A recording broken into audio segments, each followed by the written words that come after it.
Sa first reading mula sa unang aklat ng mga hari, chapter 11 verse 4 to 13. Nakakalungkot ang ending ni King Solomon. Ang talino niya, di ba? Pero dahil sa chicks at pride, sumamba siya sa mga Diyos-Diyusan. Nasa kanya na ang banquet ng Diyos, pinagpalit pa niya. Sa gospel naman ayon kay San Marcos chapter 7 verse 24 to 30, may isang outsider, isang nanay na hentil. Nagmakaawa siya kay Jesus para sa anak niya.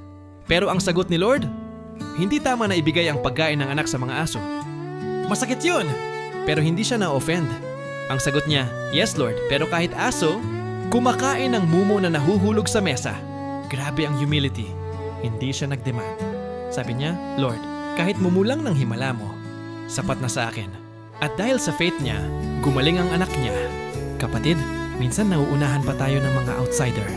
Huwag tayong maging kampante gaya ni Solomon. Matuto tayong magpakumbaba gaya ng babaeng ito.